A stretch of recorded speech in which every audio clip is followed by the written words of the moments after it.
안녕하세요. 오늘을 읽는 책 시간이 돌아왔습니다. 책을 만나는 방법은 참 다양하죠. 어떤 책이 내 손에 들어올 때까지 여러 경로를 거치는데 참 우연의 미학들이 대단합니다. 제가 오늘 소개해드릴 수전 브릴랜드의 어쩌면 그림 같은 이야기, 이 책 역시 정말 우연한 기회에 제 앞에 놓이게 됐습니다. 이 우연한 기회를 하면 이렇습니다. 우리 이 시간에 프루스트의 잃어버린 시절을 찾아서를 읽고 있는 중이죠. 지금 6번이 끝났고 아마 2, 3주 후에 7권부터 12권까지 진행할 예정입니다만은 그 프루스트 소설을 읽으면서 그 작품에 소개되는 여러 그림들을 찾아보게 돼요. 그 중에 유명한 그 그림이 바로 페르메이르의 델프트의 풍경이었죠. 기억나시나요? 우리 스완이 연구하는 화가가 베르메르였죠. 그 베르메르의 그림, 진주 귀걸이 소녀 기억나시죠? 그리고 이 델프트의 풍경이 유명한데 그 델프트 풍경과 관련된 책들을 쭉 찾다가 헌책방에서 우연히 이 책을 만났습니다. 보이시나요? 델프트 이야기.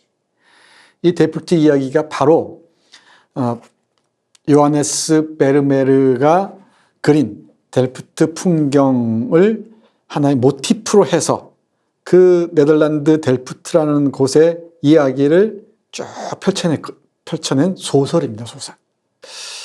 해서 저자를 눈여겨봤더니 수전 브릴랜드예요.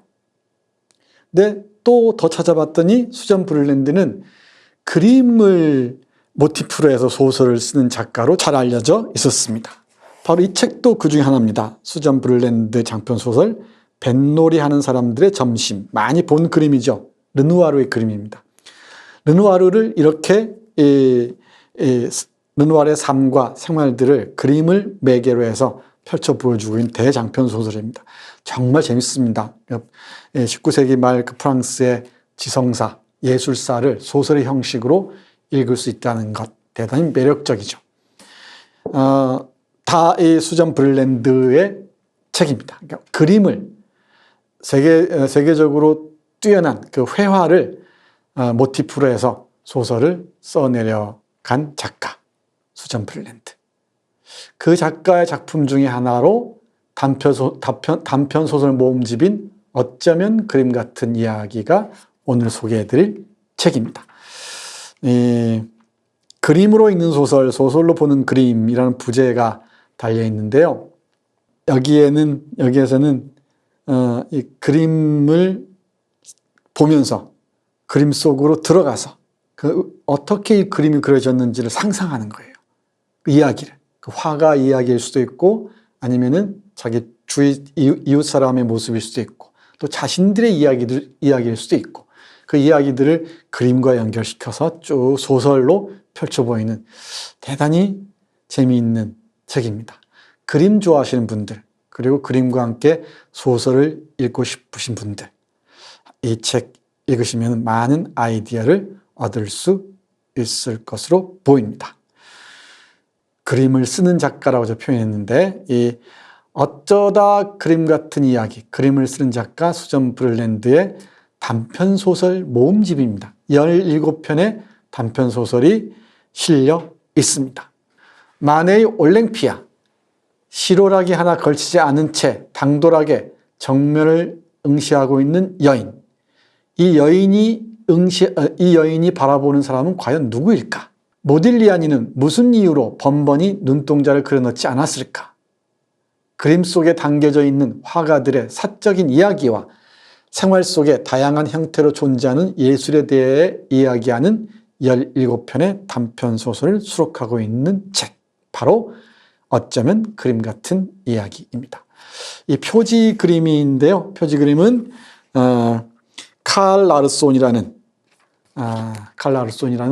이 북유럽의 화가의 그림입니다.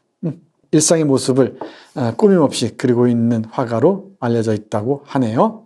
이 소설에는 마네나 모네 그리고 이 쇠라, 그 피카소 등등 기라성 같은 그 작가들과 함께 이 이야기를 펼쳐 나가고 있습니다. 물뿌리개를 든 미미, 올랭피아의 표정, 추억의 부재 속에서 응답, 그들의 성모 트리스테짜, 화리나 등등 정말 두고두고 펼쳐 보기에 좋은 그런 소설들이 실려 있습니다. 몇 개만 보겠습니다. 이를테면은 클로드 모네의 아르장떼유의 개양귀비꽃밭이라는 그림을 소개하면서 그 그림을 모티프로 해서 쓴 소설에서는 이렇게 얘기합니다. 이 그림 아주 유명하죠. 유명한 그림입니다만은 이렇게 상상을 합니다. 어느 날 아침 클로드 모네죠. 까미유와 아장거리는 짱이 아르장퇴유의 개양귀비꽃 언덕에서 거니는 모습을 그린 커다란 그림 앞에서 서서 권련을 피우고 있었다. 그녀는 검은 리본이 달린 그 밀짚 모자를 쓰고 있었다. 그는 권련을 비벼 끄더니 벽에서 그림을 드러냈다. 안 돼요, 클로드. 그건 안 돼요. 까미유가 들어있지 않은 그림을 가져가요. 큰 그림일수록 좋은 값을 받을 겁니다. 그럼 작은 거 둘을 가져가세요. 아르장떼유의 보트 그림들이요. 까미유의 그림은 안 돼요. 이 그림을 팔아서 생계를 유지해야 하는 화가의 그 애환이 그려져 있는 소설에서 이 그림이 등장합니다. 어떤 식의 구성 방식을 취하고 있는지 금방 이해하시겠죠? 어렵지 않습니다. 직접 한 편 한 편 읽어보시면은 이런 상상도 가능하구나 싶을 겁니다. 아마 집에 한두 점의 그림은 걸려 있을 겁니다. 그렇죠? 그러면 그 한두 점의 그림이 내 방에 오기까지 어떤 그 경유지를 거쳤을지 한번 상상해 보십시오. 그러면은 한 편의 소설이 될지도 모릅니다. 그러면 한 편의 소설이 완성될지도 모르겠습니다. 앞에서 잠깐 말씀드렸던 에두아르 만의 올랭피아를 소재로 한 그 그림 소설에서는 이렇게 말합니다. 이 작품도 워낙 유명하죠. 유명한 그림입니다. 누워있는 그 여인은 매춘부입니다. 그 뒤에 흑인 그 시녀가 있죠. 꽃다발인데 아마 꽃다발은 이 매춘부를 찾아온 손님이 전해준 것 같습니다. 이 올랭피아 시선이 대단히 도도합니다. 어떤 표정일까요? 이렇게 읽습니다. 보시죠. 올랭피아, 긴 의자 위에 늘어진 채로 꽃다발을 받아들며 신사 고객을 냉정하게 감정하는 창부, 캔버스로부터 곧장 쏟아져 나오는 그녀의 똑바른 응시는 표면상으로는 자신의 남성 고객을 향하고 있었지만 사실은 말없이 대항하고 있었다. 프랑스인들은 이런 태도를 취하는데 빼어났는데 그녀는 그런 뻔뻔함이 부러웠다. 그녀의 네덜란드 사람다운 공손함은 평화를 유지했지만 그게 다였다. 그녀가 보기에 이 올랭피아의 시선은 당당해 보인다는 것이죠. 이 신사인 손님이 올랭피아를 감정하는 게 아니고 이 올랭피아가 손님으로 찾아온 신사를 감정하는 거죠. 시선의 전복이죠. 그죠? 당당한 눈빛 보십시오. 이런 게 이 회화사를 완전히 바꿔버리는 것이죠. 당연히 이 매춘부는 고객의 눈길에 들려고 하겠죠. 그런데 역전돼서 오히려 매춘부가 고객을 감정하고 있습니다. 미술사에서 여러 가지 설명들이 있으니까 이 작품을 매개로 해서 여러 그 미술사의 해석에 한번 진입해 보시기 바랍니다. 정말 다른 세상이 열릴지도 모르겠습니다. 다음 그림 보겠습니다. 너무너무 유명하죠? 밤의 카페 테라스입니다. 이 튀니지 여러 곳을 여행하고 돌아온 화가가 있습니다. 이 화가가 이 아르망이라는 그 젊은 친구에게 얘기하는 장면입니다. 이 그림을 보여주면서 말이죠. 보시죠. 화가는 싱긋 웃으며 모자띠에 양초 토막들을 끼우고 앞쪽 챙은 잘라낸 모자를 그에게 보여주었다. 여기 보게나. 그는 밤에 그린 포링 광장에 있는 카페 테라스 그림을 가져왔다. 테라스는 카페 안에서 비치는 불빛으로 노란색과 오렌지색으로 빛나면서 그곳에서 밤을 불태우고 있었다. 수정 조각 같은 별들은 검푸른 하늘에 걸려 있었다. 하늘에 눈들이 있어요. 아르망은 말했다. 화가는 재빠르게 고개를 끄덕였는데 너무 세게 끄덕여서 목에서 뚝 소리가 났다. 튀니지에 가거든 밤하늘을 보는 걸 잊지 말게나. 튀니지에서 본 밤하늘은 이런 모양입니다. 실제로 빈센트 반 고흐는 아르망이라는 룰랭 아르망이죠. 아르망의 이 초상화를 그리기도 했습니다. 그러니까 고흐의 삶과 그림을 또 인생을 하나의 그 소재로 해서 이런 단편 소설을 쓴 것이죠. 이제 이 소설의 구성 원리를 파악하셨으니까 작품이 읽는 데는 별 어려움이 없을 줄 압니다. 좀 낯선 출판사에서 간행이 되는데 아트북스라는 이런 책들 찾아 읽으시면은 또 전혀 다른 세계로 들어갈 수 있을 겁니다. 제가 문창학과, 문해창작학과에서 가르칠 때는 몇 가지 방법을 동원합니다. 하나는 자신이 찍은 사진을 글로 묘사하라. 그리고 그림 한 점을 이 A4 용지 3장 정도에 한번 스케치를 해보라 라고 얘기를 해요. 그러니까 그림을 글로 스케치하라는 것이죠. 예를 들면은 이 밤의 카페 테라스라는 고흐의 그림을 원고지 20장 정도로 글로 옮겨보라고 과제를 제시합니다. 여러분이라면 어떻게 쓸 것 같습니까? 그런 상상을 하시면서 그림을 또 읽고 소설을 보면서 전혀 다른 세계를 만나실 수 있을 겁니다. 자, 다음 그림 볼까요? 아메데오 모딜리아니, 큰 모자를 쓴 잔 에비테른입니다. 모딜리아니의 눈은 눈동자가 없습니다. 그 비밀을 찾아갑니다. 저 멀리 떠나간 사람, 추억의 부재 속에서라는 소설에서 이 모딜리아니를 얘기하고 있습니다. 어머니, 이 초상에서 어머니의 모습을 떠올립니다.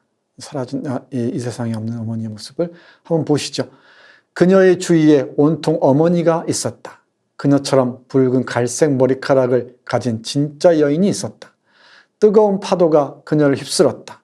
그녀는 마지막 그림을 늘어진 높다란 모자를 쓴 잔을 떠나고 싶지 않았다. 액자가 사라지고 어머니가 그녀 앞에 서 있었다. 벽을 떠나 라벤더 텔컴 파우더 냄새가 나는 둥그스름한 몸으로 톡톡한 푸른 옷감의 옷을 입고서 어머니는 그녀를 향해 걸어오면서 그녀에게 손을 뻗으며 속삭였다. 조그만 잔, 사랑스러운 잔. 사라진 추억을 떠올리게 하는 하나의 매개로서 아메데오 모딜리아니 그림을 얘기합니다. 상세한 이야기는 여러분들에게 맡기겠습니다. 어떻습니까? 17편의 소설을 하나하나 다 소개해 드릴 수는 없습니다만은 이 수전 브릴랜드가 그림을 쓰는 재주는 대단히 흥미롭습니다. 그리고 수전 브릴랜드뿐만이 아니고요. 이런 식의 그림이나 화가를 모티프로 해서 소설을 쓰는 경우가 종종 있습니다. 제가 지금 읽고 있는 게 클림트 같은 작품도 그런데요. 그런 소설도 만나보십시오. 그림과 소설이 만날 때 어떻게 우리에게 다가오는지. 마지막으로 보여드리는 그림은 쇠라의 그라장트 섬의 일요일 오후입니다. 이 작품은 이 작품집의 맨 마지막에 실려 있는데요. 활인화, 살아있는 사람들이라는 그 소설에서 쇠라의 그림을 끌어들이고 있습니다. 쇠라는 전묘파 화가로 아주 잘 알려져 있죠. 저 우산을 들고 있는 이 여성을 묘사하는 게 아주 재밌습니다. 저게 버슬이라고 하네, 버슬. 저 엄청난 버슬이라니 꼭 말궁둥이처럼 보이는구나 라고 얘기를 합니다. 이 그라장트 섬의 일요일 오후라는 그림을 두고서 이 사람들의 일상은 어땠을지, 그 바라보는 시선은 어땠을지를 흥미진진하게 유머러스하게 소설로 쓰고 있습니다. 오늘은 수전 브릴랜드의 흥미진진한 그림 소설, 그림을 모티프로 한 소설, 어쩌면 그림 같은 이야기 여러분과 함께 했습니다. 고맙습니다.